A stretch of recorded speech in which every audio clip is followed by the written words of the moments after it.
Le podcast Ensemble ici. Vivre ensemble. Apprendre les codes de l'autre. Bienvenue à notre série Ensemble ici. C'est une série de podcasts, 4 podcasts, qui est axée sur l'importance et la joie de l'amitié interculturelle. Alors, aujourd'hui, on va voir l'épisode numéro 2 pour les gens qui n'ont pas suivi, qui s'appelle Vivre ensemble, apprendre des codes de l'autre.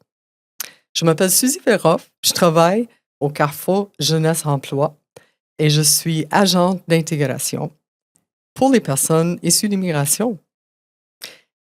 On va 2 animatrices aujourd'hui. La dernière fois, j'étais toute seule. Je vais être accompagnée de Stéphanie Onana et on a 2 invités et je vais laisser Stéphanie à vous les présenter. Bonjour Suzy. Bonjour Stéphanie. Oui, Suzy m'a très bien introduite. Je suis Stéphanie Onana. Je suis conseillère en intégration des personnes immigrantes au Carrefour Jeunesse Emploi. Aujourd'hui, nous allons accueillir ici 2 personnes extrêmement lumineuses. La première issue de l'immigration s'appelle Pascal et la seconde, qui est une Québécoise, s'appelle Catherine. Alors, je vais laisser à chacun le soin de se présenter. Pascal, est-ce que tu peux nous parler de toi, de quel pays tu viens, de façon très brève, là? Très brève, merci de préciser. Bonjour Stéphanie, bonjour Suzy, bonjour les auditeurs. Moi, je m'appelle Pascal Clément, donc je suis originaire de Versailles, en France. Donc, ça fait 15 ans que je suis au Québec. Je suis venu étudier au Québec et par la suite, j'ai fait une demande de résidence permanente. Donc, depuis 2018, je suis résident permanent au Canada. Donc, c'est ça, je suis originaire de Versailles. Et puis, moi, j'ai un parcours, je ne veux pas en parler parce que c'est pas le but de l'émission, mais c'est ça. Moi, je suis conseiller en emploi, puis j'adore ma vie à Thetford au Québec. OK. Merci, Pascal. Catherine?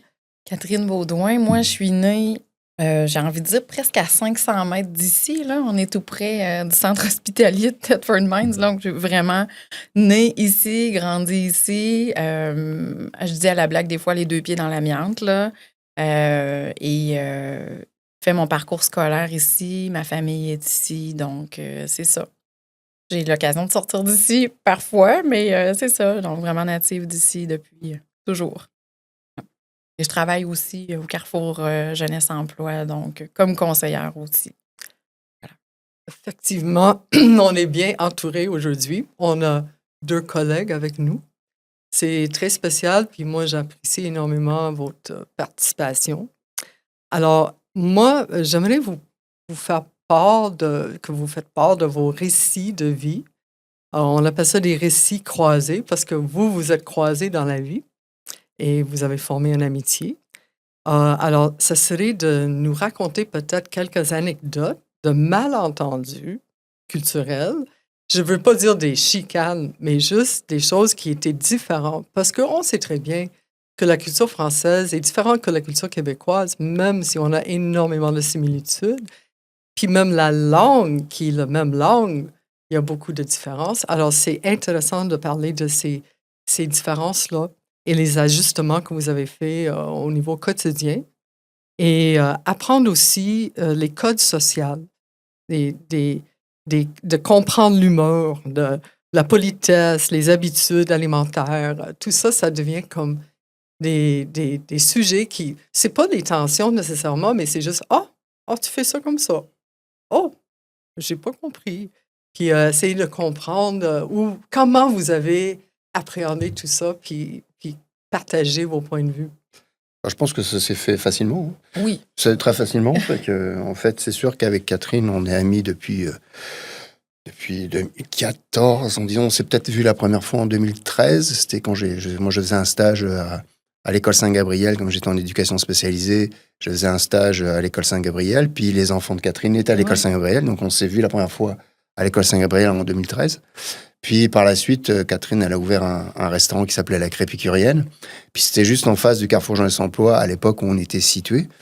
Fait qu'ils étaient venus nous amener des muffins pour nous... Pour s'introduire dans le voisinage. Puis en fin de compte, moi j'avais juste à traverser. Puis j'allais manger souvent le midi à La Crépicurienne. Puis de l'amitié. J'ai rencontré son mari, Nelson, qui c'est devenu mon ami. Puis Catherine est devenue mon amie. C'est comme ma sœur. Et puis ses parents, sa famille sont devenus ma famille d'accueil. Moi, ma famille est en France. J'ai des amis, mais du côté de Saint-Hilaire, donc c'est loin.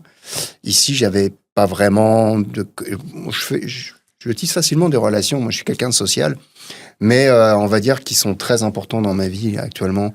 Mais j'ai été longtemps à passer mes Noëls tout seul. Puis depuis que j'ai rencontré Catherine, mes Noëls, je les passe avec sa famille. Puis c'est comme si je suis dans ma famille. Ils ont les mêmes valeurs que ma famille, donc je me sens vraiment à l'aise. Puis par rapport au malentendu, ça s'est quand même fait naturellement parce que Catherine est quelqu'un d'ouverte et qui s'intéresse, sa famille aussi, ses enfants, son mari, fait que ça a été assez facile pour moi, puis rassurant aussi. Oui, c'est ça. C'est que parfois, des fois, on va déceler le malentendu dans « Ah, j'ai l'impression qu'il n'a pas nécessairement tout compris ce que j'ai dit » ou « Est-ce que peut-être j'ai parlé trop rapidement? » Et là, moi, je suis toujours à l'aise d'aller poser des questions, de vérifier, de valider, tu sais. Est-ce que... Puis là, des fois, à la blague aussi, on prenait l'accent, hein. Hey, est-ce que tu as tout pigé ce que j'ai dit? Ou tu sais, alors du coup, à la blague comme ça, en imitant un peu l'accent maladroitement, mais tu sais, c'était de s'assurer que est-ce que tu as tout compris ce que j'ai dit? Ou comment est-ce qu'on utilise cette expression-là en France aussi? Ou est-ce qu'il y a une expression équivalente? Parce que c'est sûr que je pense que la curiosité vient aider. Là. Moi, ça part vraiment d'un désir de comprendre. Là, en fait, je suis très curieuse, fait que je vais poser un paquet de questions. Puis là, c'est sûr que c'est ça. Donc, des malentendus, pas vraiment, mais c'est qu'on est deux bons communicateurs aussi, je pense, je pourrais dire. Fait qu'on reste pas sur des noms, des non-dits ou des choses comme ça. Là. On s'assure que ce soit clair. Mais c'est sûr qu'il y a des trucs qui sont différents, tu sais. Quand, par exemple, on l'invite à souper, Pascal, il va se présenter à l'heure pile, tu sais. Il va pas... nous, on a tendance à débarquer avant, tu sais, puis tu sais, j'aimerais ça... viens souper aux alentours. Tu sais, on vient souper, puis on n'a pas besoin de préciser l'heure. On sait que les gens, ils vont débarquer, puis qu'ils savent que, traditionnellement, on va manger, par exemple, vers 18h. Tu sais, Pascal... Pascal vient souper, OK, vers quelle heure? 18h. Il va arriver à 18h. Fait que là, nous, on était là, non, il va-tu arriver? Et là, il arrive à 18h, 3. C'est ça, tu sais, c'est qu'on arrive à l'heure. Fait que là, nous, on le sait, là, on s'inquiète plus, on sait qu'il va venir, qu'il va être là. Tu sais, c'est des choses comme ça. Ou des fois, c'était un peu une certaine pression que moi, je me mettais parce que Pascal, il vous l'a dit, il vient de Versailles. Écoute, Versailles, moi, tu sais, dans ma tête, là, c'est les dorures, c'est... Et là, moi, je l'invite dans ma petite bicoque chez nous, là je me dis, hey, vraiment pas à Versailles, ici, là.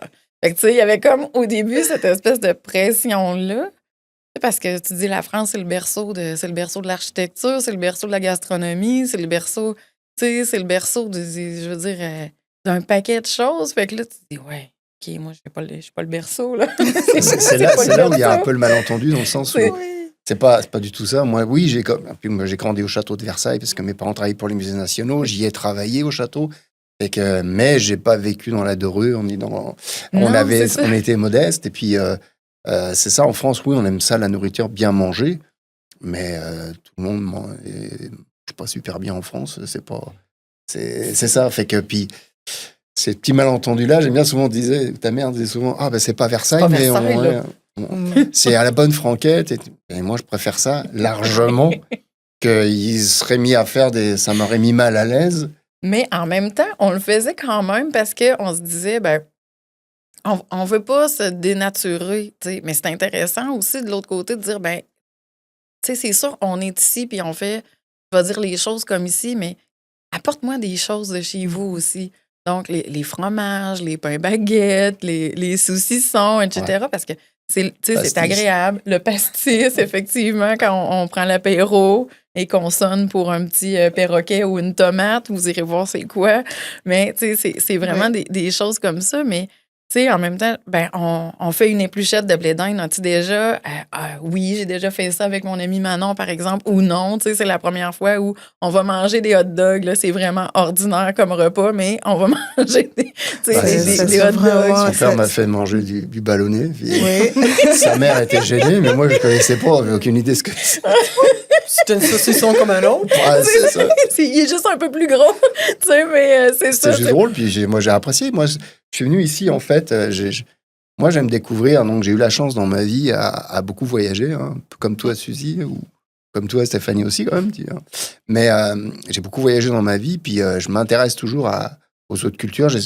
Puis, j'aime ça découvrir aussi. Puis, partager, tout simplement, échanger. Puis, ça se fait super facilement avec la famille de Catherine. Ouais, et puis, Mais en parlant de découverte, Pascal, je ne sais pas, j'aurais peut-être dû poser cette question à l'entame, mais qu'est-ce qui te fait te décider à t'installer définitivement ou moi, pas au Canada? au Canada, bah, il y a plein de facteurs que c'est un peu long, je vais faire court.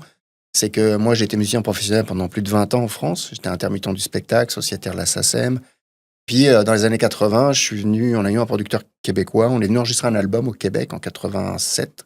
En 88, on a fait une grosse tournée dans tout le Québec. J'ai fait Boy Show avec Normand Brathwaite à l'époque. J'ai fait la première partie de Jerry Boulet. J'ai joué avec John Mayall, qui était guitariste d'Offenbach, même s'ils n'étaient plus ensemble avec Jerry Boulet. Fait beaucoup d'émissions de télé dans ces années-là. J'étais venu dans la région de Thetford, à East Broughton. On avait joué au Fête de la Cochonnerie. Parce que sur notre tournée, on s'était retrouvé à East Broughton. Donc, je connaissais la région. Puis j'avais fait tout le Québec. Donc, j'ai fait une tournée de 6 mois. Puis à l'époque, on avait un fan club au Québec. Donc, il y en a beaucoup qui sont devenus des amis.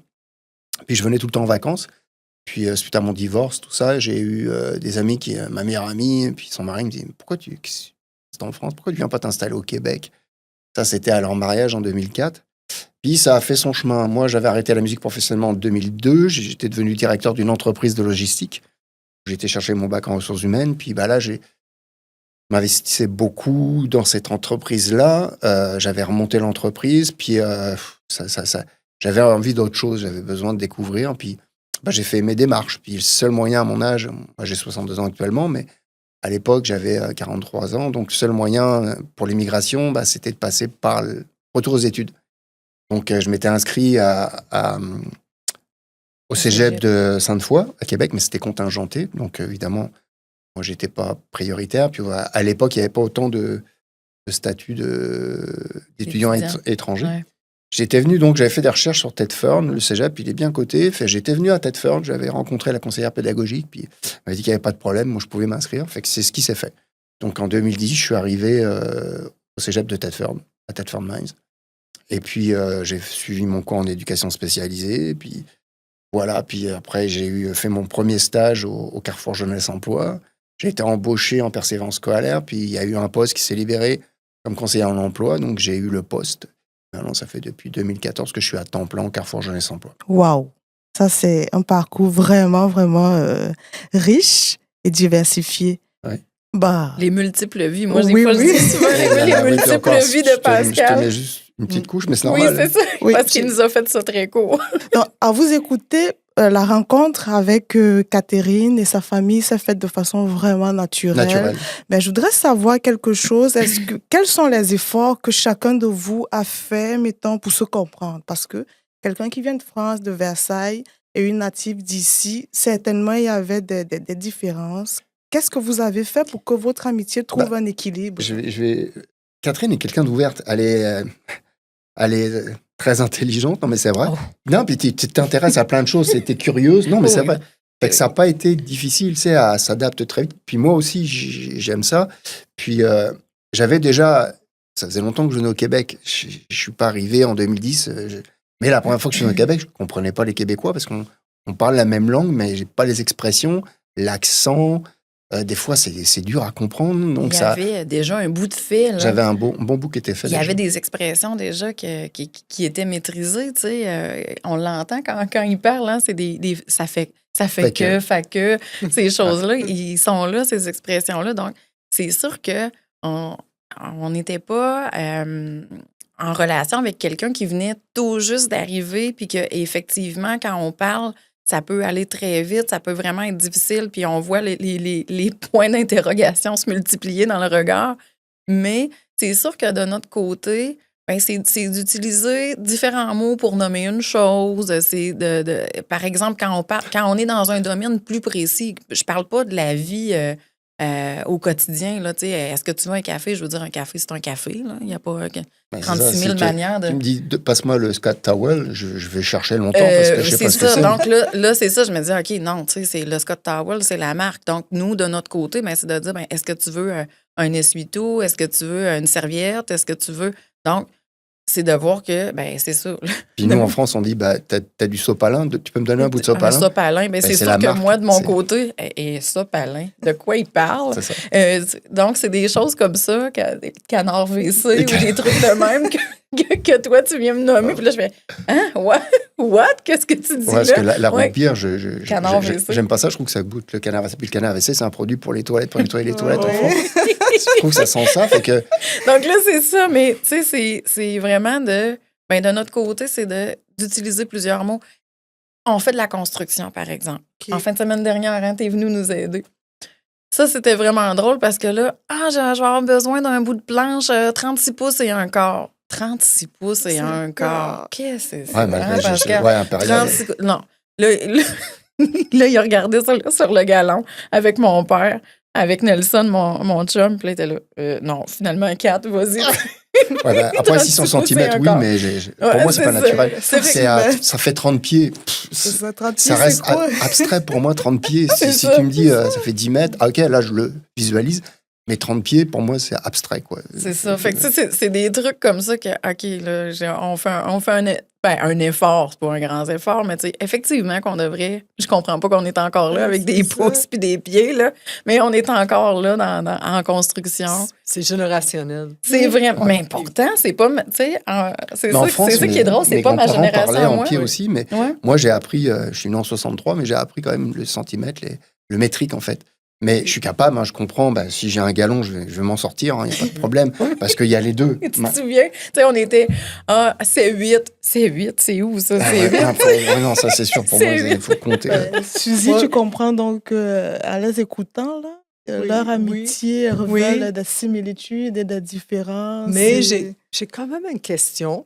C'est que moi, j'ai remarqué que quand même, les Québécois peuvent avoir des préjugés contre les Français et vice-versa, que ce soit ici ou en France.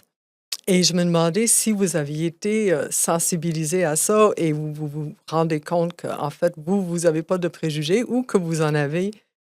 C'est juste un petit...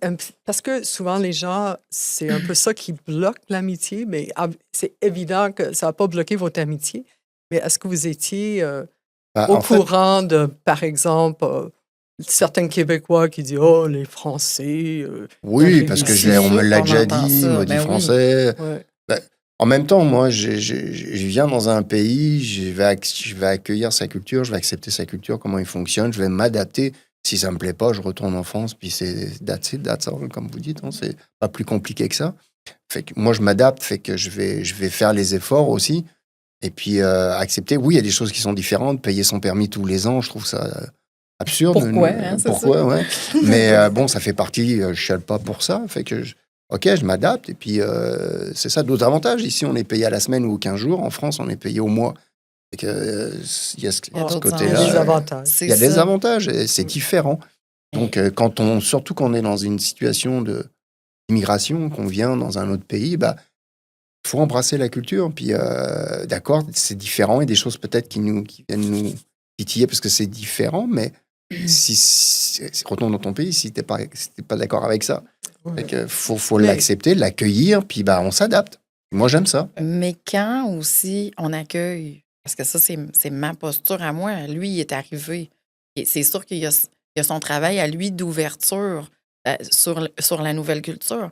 Mais quand on accueille, moi, je pense aussi que c'est important de venir changer ses lunettes.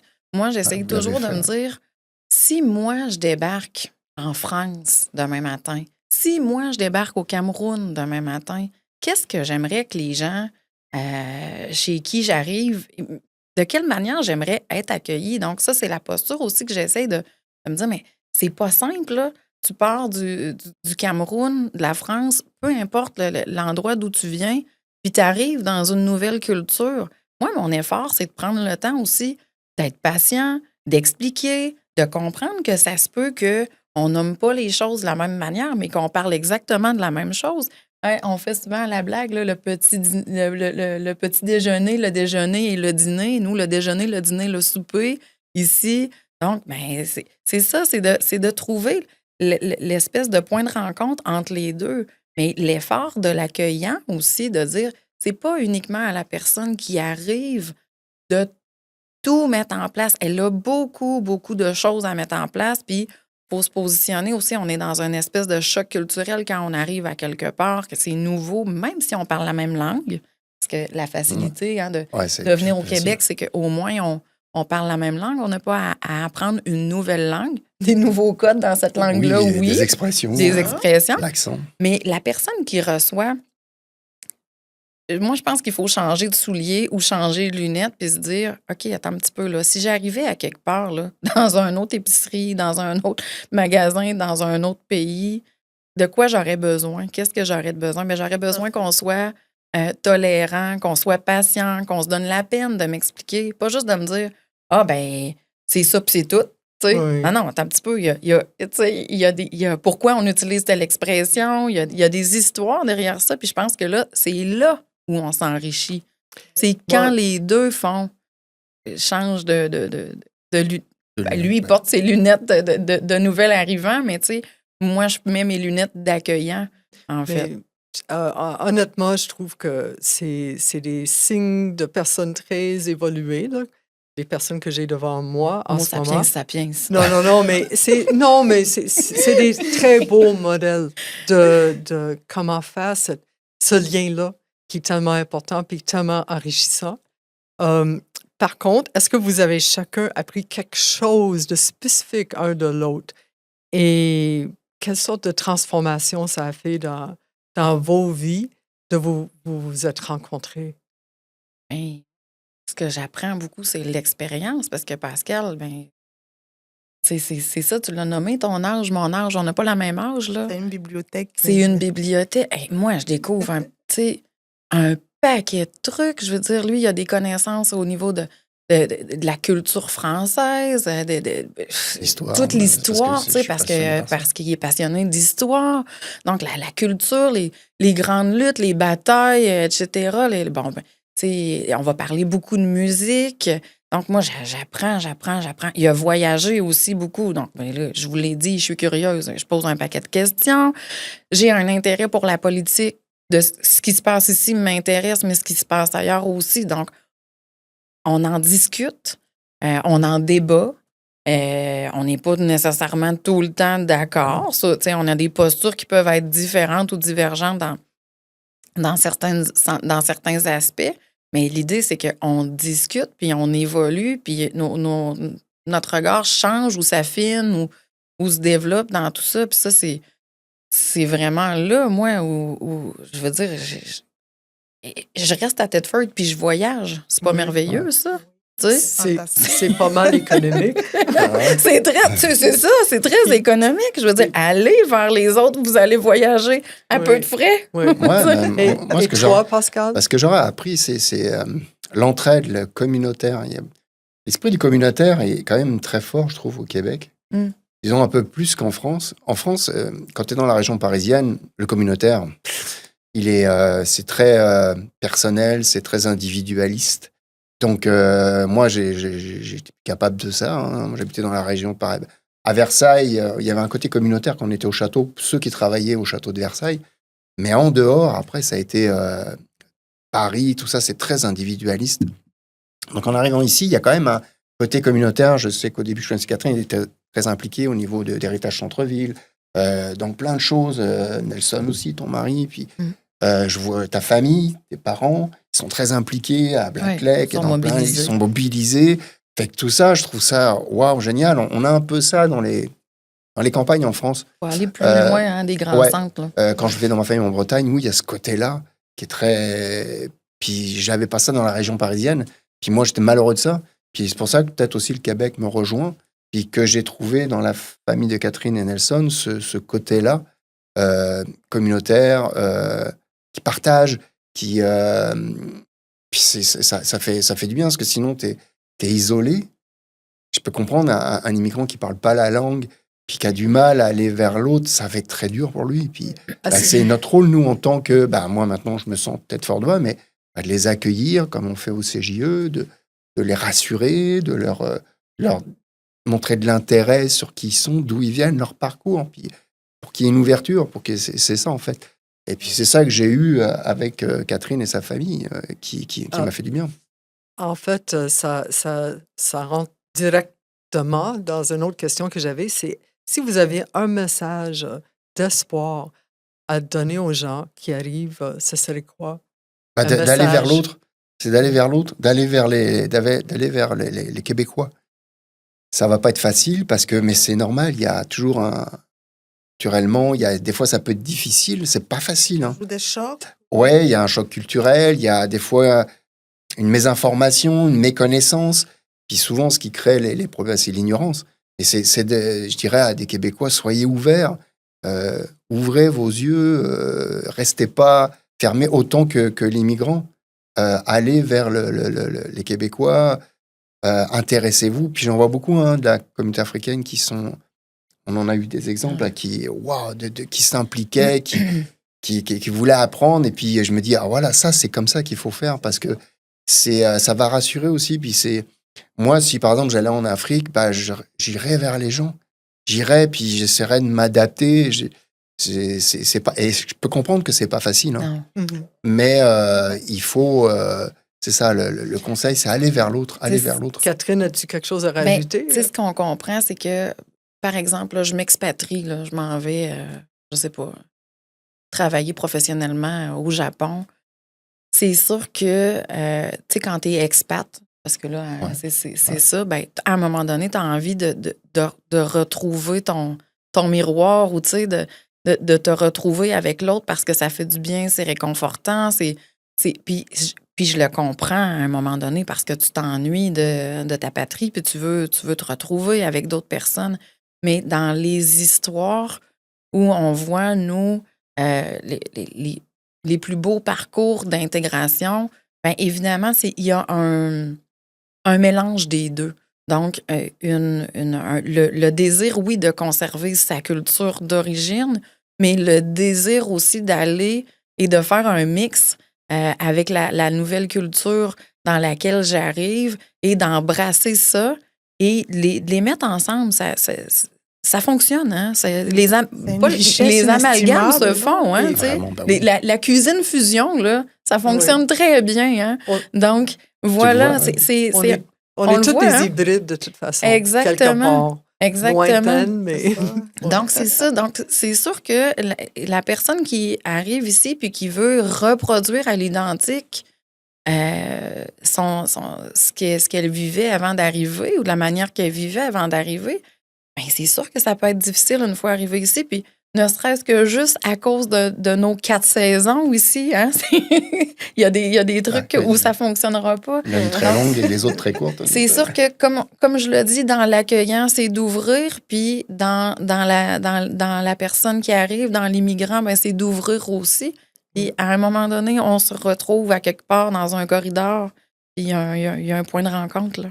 Ça, c'est certain. Merci de vos conseils super sensibles et super intelligents et aussi pratiques parce qu'il faut que ce soit des choses qu'on est vraiment capable de réaliser et ça l'est. Puis je vous remercie énormément aux deux d'être venus témoigner de votre expérience, votre sagesse et aussi les idées pour le futur. Oui, on espère que ça puisse inspirer.